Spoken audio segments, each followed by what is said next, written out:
ልታወሩ ነው? ቆይ እንዴ ምን ልታወሩ ነው? ያንዳንድ ከልብ ደጋፊዎች ካሁኑ እንደዚህ ያሰፍስፋችሁ መታችሁ እያዩአችሁ ይኸውላችሁ 0-0 ወጣ ብላችሁ ይሄን ቡድን ይሄ ስለ ዋንጫ ፉክክሩ ሂደቱ ምናምን በተለይ ተርፌ ደጋፊ እንዳታው የተርፌ ደጋፊ በፍጹም እንዳታው ይኸውልህ የጩጮ ደጋፊና ይኸውልህ የጩጮ ደጋፊ ብትረጋጋ ነው የሚሻል ያለኝ የ6 ነጥብ ልዩነት ነው ይኸውልህ የ6 ነጥብ ቀጣይ ጨዋታ ማለት ነው 8 ነጥብ እኔ ልዩነት እንዲሆን ፈልጌ ነበር አልሆነም አይደለ ቀጣይ ጨዋታ ይኸውልህ አንተ ነጥብ ጥለ የ9 ነጥብ ልዩነት እንዲኖር ነው እንደው ምን እናረጋው በቃ አታስደብረን ነው ማለት ይኸውልህ ጩጮ በጨዋታ እናርገው ብለን ነው በጭቡ እናርገው ብለን ነው ይኸውልህ አባኪያ እና አናዳምጥም ነው ማለት አርሰናል ደጋፊው እንዳታዳምጡ ይሄ ሼባ ማለት ነው ቀስሮ ይዞናልኛ ቀስሮ ማለት ነው ምን እንዳለው ከኛ ጋር አላውቅም ለማንኛውም ግን አሁንም ቢሆን የ6 ነጥብ ልዩነት ነው ያለ ገብቷችኋል አይደለ ቀጣይ ደግሞ ማማ ነጥብ እንደሚጥል ጠንቅቀን እናውቀዋለን ጋይስ ለቀጣይነት በአግባቡ እንደውም የ8 ነጥብ ልዩነት አያስፈልገንም እኛ የ9 ነጥብ ልዩነት ነው የሚያስፈልገን በቃ እነዛ መለጠፍ አለባችሁ ገብቷችኋል አይደለ ምንም እንዳትሰጉ ያርሰናል ደጋፊዎች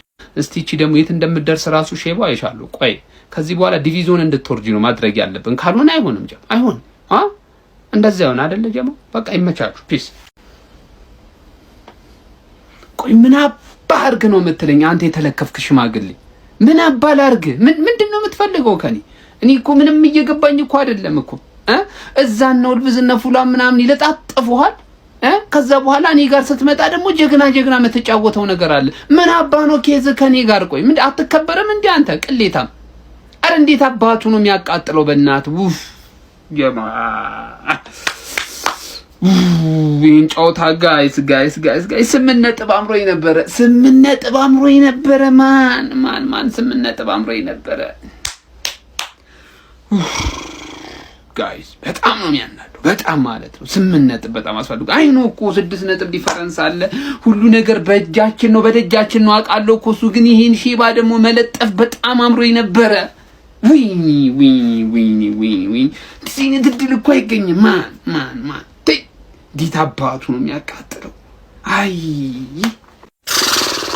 የሚገርም ጨዋታ የመከባበር የሀያሎች ጨዋታ ማለት ነው አለቀ የሀያሎች ጨዋታ የመከባበር ጨዋታ ሁለታችንም 0-0 ወጥተናል ከሻምፒዮኖቹ ጋር ተጫውታችሁ አቻ ተለያይታችኋል በዚህ አመት ከአርሰናል 4 ነጥብ ወስደናል ጀመው 4 ነጥብ የዘንድሮ ሻምፒዮን ይሆናል ተብሎ የሚጠበቁ አርሰናል ላይ 4 ነጥብ ምርጥ ነው የሚገርም ነው በኤሚሬትስ 0-0 የሚገርም ነው የሚገርም የመጀመሪያውን ሀፍ በደንብ አድርጎ ዶሚኔት አድርጓል እኛ ደግሞ ሰከንድ ሀፍ በሚገባ ደግሞ ዶሚኔት አድርገናል ስለዚህ የሚከባበር አቻ ሁለታችንም የሚያዋጣውን ይዘን ወጣ ነው 0-0 በዚህ አመት ከአርሰናል 4 ነጥብ መውሰድ በጣም የሚገርም ነው በዚህ አመት ሻምፒዮን የሚሆነው ማለት ነው አሁን ከሲቲ ጋር የ6 ነጥብ ልዩነት አድርጎታል ኮንግራ ብያችኋለሁ ነው ቀረ ኮንግራ ፋሚሊ ከሊቨርፑል ጋር አቻ መለያየት ትልቅ ነገር ነው አስፍታችሁታል በዚህ አመት ዘንድሮ ሻምፒዮኑ አርሰናል ነው ጀማው ሻምፒዮኑ አርሰናል ነው አመናችሁ አላመናችሁ 100% በ6 የነቃ ያገኛል ነቃ ሼባው ረጅም እድሜ ከጤና ጋር አላህ ይስጦት ብያለሁ በቃ ሼባው ተበቀሏለው ጂኒ ወለቀናምን ማንሽ አንቺ ደግሞ በቀሉነሽ ወይ ፈላው የመጨረሻ እድል ሰጥቻለሁ የመጨረሻ እድል ንቀን ገብተን ነጥብጣልን ጀሞ ንቀን ገብተን ነጥብጣልን ይሄው ቋጥሮ አቻ ሰጠን ሰከንድ ሃፍ ሙሉ ብልጫ ቅጥቅጥ እነዚህ ናቸው ሻምፒዮን መሪያቸው ባልገባ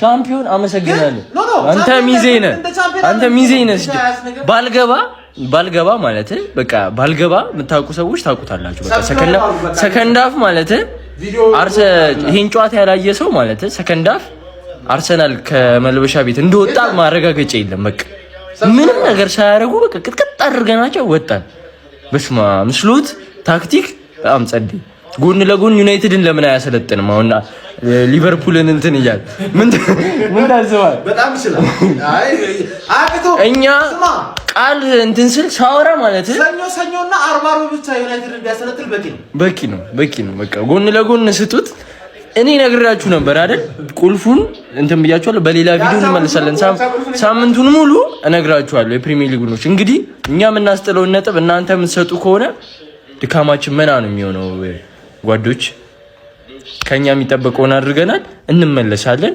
ይመቻችሁ አንዱ አርሰናል ደጋፊ ምን አለ ሊቨርፑል ከአራት ጎል በታች ካገባው ሸት ዘ ፋክ አፕ አንተ ፍሌክስ የምታደርግበት አሁን ያለህበት ክብረ ወሰን ወይ ደግሞ አሁን ያለበትን ደረጃ ሰንጠረዥ እኛ ለተከታታይ 4 ዓመትና ከዛ በላይ ኖረንበታል። ይሄ የሚያሳየው መሆናችሁን ነው።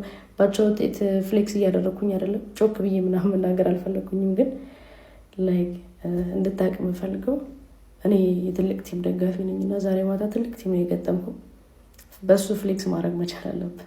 የአምና ሻምፒዮን ነው የገጠምኩ፣ አምና ዋንጫ የበላ ተረጋጋ። ሰው እንዴት ከረፍት በፊት መውሰድ የነበረበትን ነጥብ 90 ደቂቃ ሙሉ እየታሸ ወይኔ! ኧረ ምን አይነት መቃጠል ነው ጎበዝ! ኧረ ምን አይነት መቃጠል ነው! አንደኛውን ጆሮ ይዘን አንደኛውን ጆሮ እኮ ያዝ ነው እኮ አንደኛውን ጆሮ በቃ ሌላኛውን ጆሮ ለመያዝ እኮ ማለት ነው ሲዝኑን መጨረሻ እኮ ነው መጠበቅ የሚገባን። በቃ ጨርሰን ነበር እኮ ኮርኩር አስጣሉ ኮርኩ። ይሄ ተረገበ የከዘራ ምርኮኛ የሆነ እበት የሆነ ክለብ እኔ ከዩናይትድ በላይ ጠላቴ የሆነ ይሄ ክለብ አሁን እነሱ ይጨፍራሉ እኛ እንቃጠላለን ነው የአቻ ገጸ በረከቱ ደርሶናል እኛንም ደርሶናል።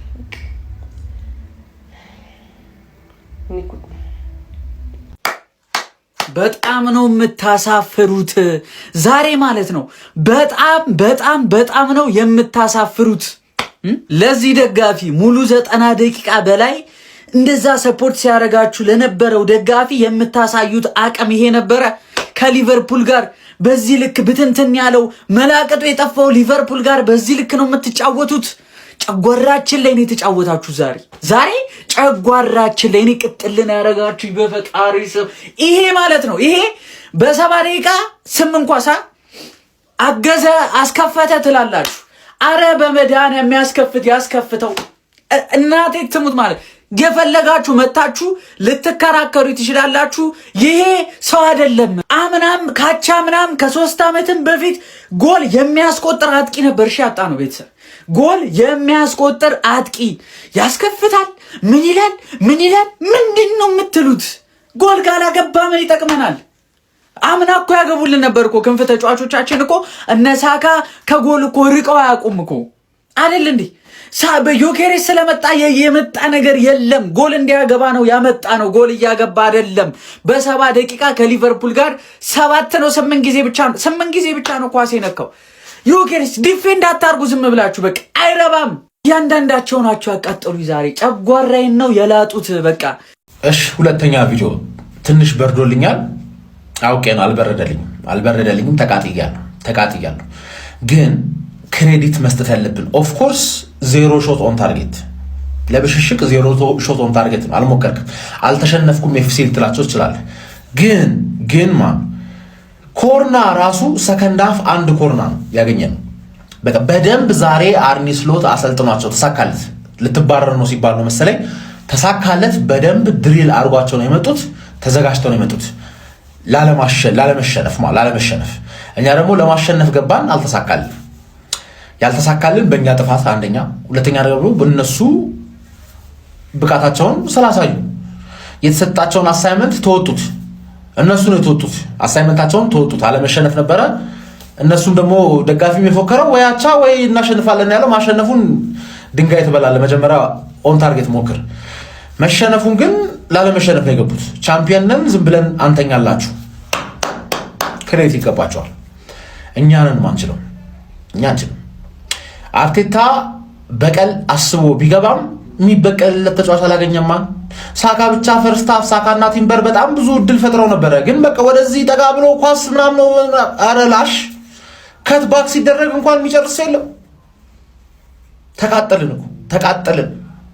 ተቃጠልን። ታይትል ሬስ ላይ ምናምን ነገር ምንም ያመጣው ኢፌክት የለም። ኦልሬዲ ትላንት እኮ ጉዳያችን ጨርሰን ሃትሪክ ሰርተን የመጣ ነው። ዛሬ አለማሸነፋችን ልክ እንደሌላው ጨዋታ አለማሸነፋችን ያቃጥለናል።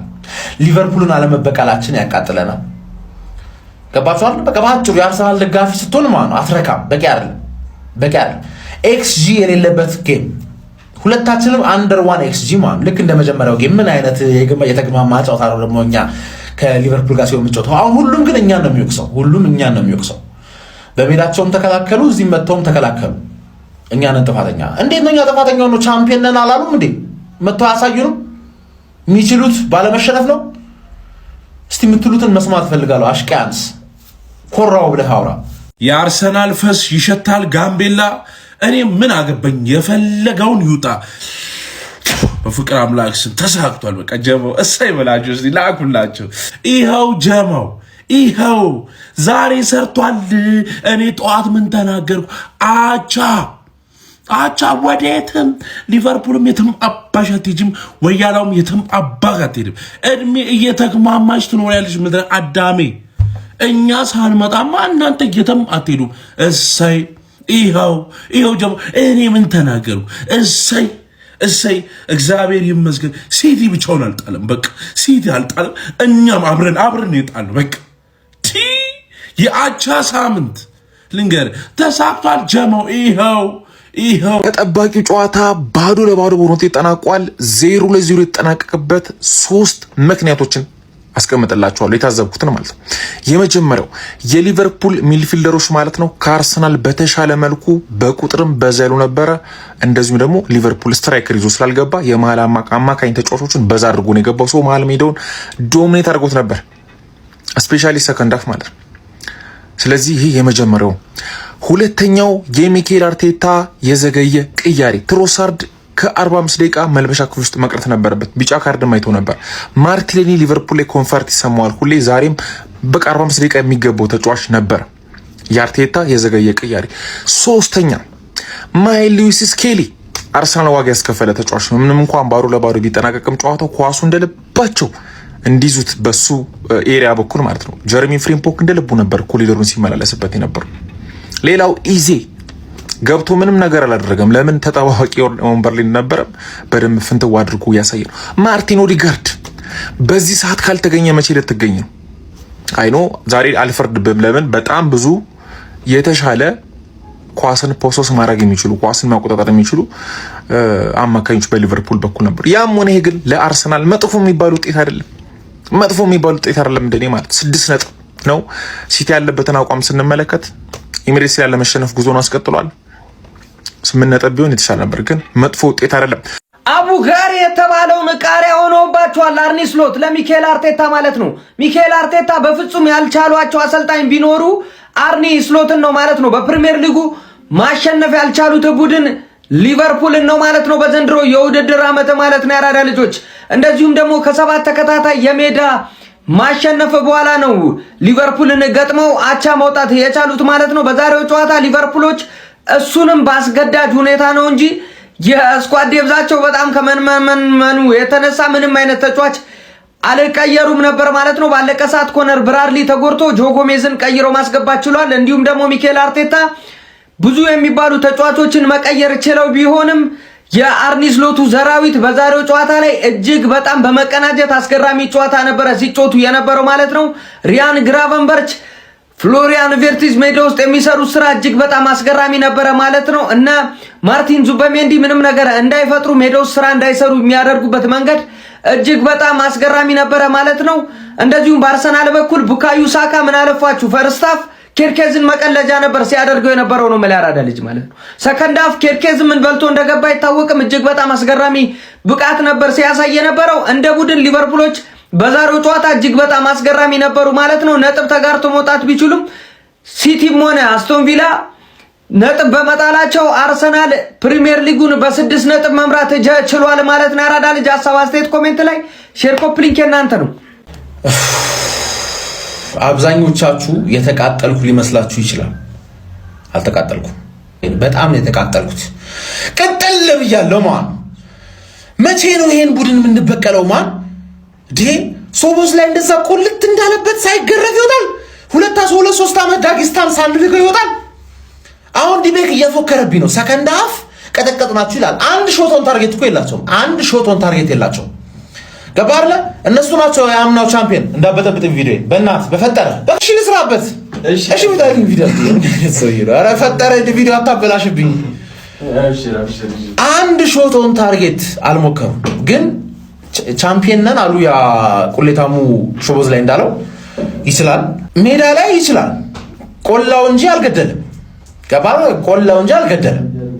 ግን ኖ ሾት ኦን ታርጌት ቻምፒየን ነን እኛ። ሻውን ዛሬኛ ቻምፒዮኑን ገጠም ነው። ሾት ኦን ታርጌት አልሞከረብንም፣ አላሸነፍ ነው። ኖርማል ኖርምዬ ነው። ገባችሁ አይደል? አንድ የአርሰናል ደጋፊ አርቴታ ዚስ አርቴታ ዛት ምናምን እንዳትሉ። አርቴታ ምንም አላደረገም። አሰልጥኗቸው ገቡ።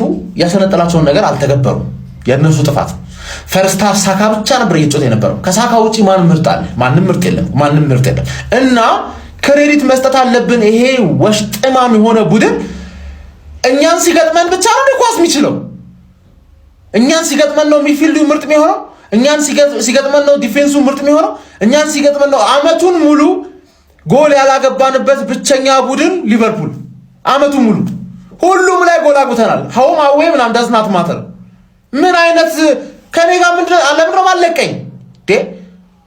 ለምንድነው ማለቀኝ? መቼ ነው እንደሌላው መበቀል አለብኝ? አንተ እንደዚህ እንደፈላብህ አይቀርም። ለዛሬ ያው ለኛ አቻ 6 ፖይንትስ ክሊር ሆነንም አቻ ያቃጥለናል። ምክንያቱም የአርሰናል ደጋፊዎች ነን። ኖርማል አይደለም ለኛ። ለእናንተ ግን 9 ጌም አልተሸነፋችሁም። 10ኛውን ጌም አልተሸነፈ ሪኮርዳችሁ ራሱ አልተሸነፍንም ነው። ሪኮርዱ አልተሸነፍንም። የአቻ ንጉስ ነን። ኧረ እባክሽ ሊበላ ይሄን ተበላለ። ይሄ ነዋ መብላት። ይሄ ወይኔ ሊቨርፑል ካላጥቂ እንደዚህ ይችላል። ሰከንድ ሃፍ ብልጫ አርሰናል ላይ ይወስዳል ብዬ አልጠበኩም። በዚህ ያለክ አርሰናል ላይ በሜዳው አስበዋል። ብልጫው ላይ ያለ አጥቂ ከተጫዋች ጉድለት አንጻር ነው የምነግርህ። ምን አይነት ወይኔ ማስተር የሆነ ጨዋታ እግዚአብሔርን ስንት የሚያስቆጭ ኳስ እኮ ነበር ራሱ እኮ ወይኔ ዛሬ እኮ ወይ አይዛክ ወይ ኤኪቲኬ ዋሬቨር ብቻ አንዳቸው ቢኖሩ ዛሬ ይሄ ሰውዬ ቦታው ተመችቶታል። ማን ፍሪፖንግ ቦታው ተመችቶታል መሰለኝ። በጣም ይሮጣል፣ ይገባል፣ ልጁ አሪፍ ነው፣ ይሻማል። ግን አጥቂ የለም። ስቦዝ ዳይንና ይሄን ሰውዬ ኳሱን ምሰጥ ልትተማመን ትችላለህ። አሁን ኳሱን ወይኔ ሊቨርፑል ብቻ ፋርመርስ ሊግ መሆን የለበትም። ከስርሽ ነው የምከተልሽ። ማን እንደው አንፋታትም ፕሪሚየር ሊጉ እስኪያልቅ ድረስ።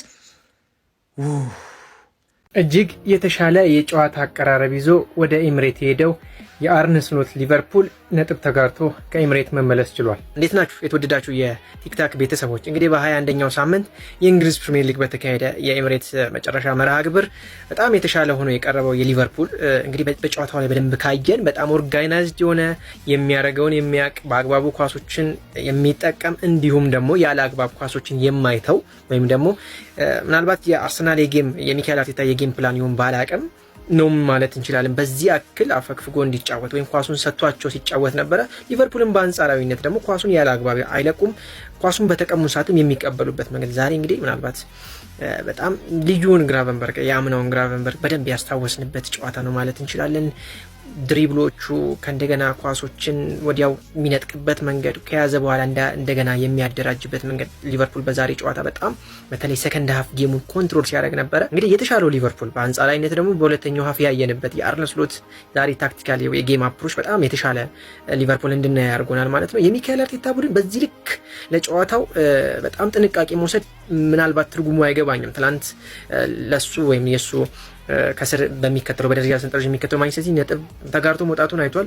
ምንም የሚያጣው ነገር የለም። ይህን ጨዋታ እንትን ለማለት ወይም ደግሞ አጥጦ ለመጫወት ወጥቶ ለመጫወት በሜዳው ነው። ሁለተኛ ነገር ደግሞ በሲዝኑ በጣም እየተቸገረ ያለው ሊቨርፑል ወጣ ገባ ያለው ሊቨርፑል ነው ያየነው። ምንም እንኳን በዛሬው ላይ የተሻለው ሊቨርፑል ታክቲካሊ የሊቨርፑል እንዲ ታክቲካል ቡስት እንዲያደርግ መሆንም ምናልባት የረዳው ይመስለኛል የሚካኤል አርቴታ የዛሬ ጌም ፕላን።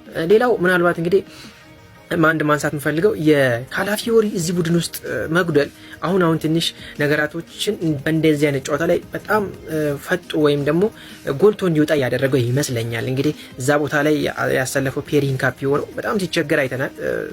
የተከላካይ ተጫዋች ወይም ደግሞ በዊንግ ባክነት ይሄ በ3-4 ፎርሜሽን በሊቨርፑል ላይ የምናውቀው በደንብ የሚያጠቃውን ፍሪምፖንግም ቢሆንም ያሰለፈው በዛ ቦታ ላይ አርነ ስሎት ዛሬ በጣም ሲቸገር አይተናል። ተቀይሮ የገባውም ሉዊስ ማይልስ ኬሊ በአንድ ለአንድ ግንኙነት ወቅት ፍሪምፖንግ በጣም ሲያስቸግረው ወይም ደግሞ ሲያልፈው ነበረና እዚህ ቦታ ላይ ምናልባት ካላፊዮሪ ከመከላከሉ አንጻር ከሚሰጠው ጥቅም አንጻር ብቻ ሳይሆን በማጥቃቱ ይሄ ሌት ካም እያደረገ ቦክስ ውስጥ ገብቶ አሲስት ከሚያደርጋቸው እንዲሁም ደግሞ ወደ ጎል ከሚሞክራቸው ኳሶች አንጻር ሚድፊልደሩ ጋር እየገባ ከሚረዳው አንጻር ኦፍ ደ ቦል ያለው እንቅስቃሴ እንደዚህ አይነት ጨዋታው ላይ ምናልባት በደንብ ጥቅሙ የሚወጣ ይመስለኛልና እዛ ቦታ ላይ በጣም ሚካኤል አርቴታ ቡድን ሚስ ያደርገው የነበረ ይመስለኛል ካላፊዮሪን ዛሬ በደንብ ማለት ነው። በጥቅሉ ዛሬ የአርሰናል ሚድፊልድም ጤናማ አልነበረም። በጣም ባክፓሶች ብዙ ብዙ ነበሩ። ወደ ከኋላ የሚመለሱ ኳሶችን ለተወሰነ ደቂቃ መያዝ አይችልም፣ ወዲያው ይጠማሉና ፕረስ የሚያደርግ ኢንቴንሲቲው የጎደለ ፈርስት ሃፍ ካልሆነ በስተቀር እነ ቡካዮ ሳካም የተሻለ እንቅስቃሴ ያላረጉበት ምናልባት ወደ መጨረሻው አካባቢ ላይ ነው ከ89 ደቂቃ አካባቢ ነው ወደ ጨዋታው ለመመለስ ከነዛ ቅያሪዎች በኋላ ማለት ነው። እስከ 78 ደቂቃ ላይ ቅያሪዎች ሲደረግ ከቅያሪው በኋላ ነው ኦልሞስት 80 ምናምን አካባቢ ኦን ታርጌትም ለማድረግ እንትን ያለውና በሁለተኛው ሰከንድ ሃፍ ማለት ነው። በጥቅሉ የአርነ ስሎት ጌም አፕሮች የተሻለው የሆነበት ምናልባትም በጨዋታው የሆነ ነገር ይዞ ሊወጣ የሚችልበት ጨዋታ ነበር፣ ፐርፎርማንስ ነበር ማለት ይቻላል። ሌላው ምናልባት ማንሳት ካለብን ሚሎስ ኬርኬዝ ወደ ሊቨርፑል ከመጣ ምናልባት የዛሬው በጣም አስደናቂ ፐርፎርማንስ ይመስለኛል። የሰከንድ ሃፉ በጣም አግሬሲቭ ነበረ። እያንዳንዱ ኳሶቹ ትርጉማቸው ከፍ ያለ ነበረ። ታክሎቹ ከእንደገና ኤሌክትሪክ ነበር። ወደፊት ለፊት በሚሄድበት ሰዓት በላይ በሊቨርፑል በግራ ሳይድ በጣም የተሻለው ተጫዋች ነበርና በጥቅሉ የ21ኛው ሳምንት የእንግሊዝ ፕሪሚየር ሊግ የመጨረሻ መርሃ ግብር 0-0 በሆነ ውጤት በኤምሬት ተጠናቋል። የነጥብ ልዩነቱም ከማንቸስተር ሲቲ ጋር ያለው በዛው ይቀጥላል ማለት ነው፣ በ6 የነጥብ ልዩነት ማለት ነው። ጨዋታውን እንዴት አያችሁት? ሀሳባችሁን ኮሜንት ውስጥ ላይ አስቀምጡልኝ። ለአካውንቱ አዲስ ሆናችሁ የፕላስ ምልክቱን እየተጫናችሁ ኮፒ ሼር ሊንክ ማድረግ አይረሳ። መልካም ምሽት።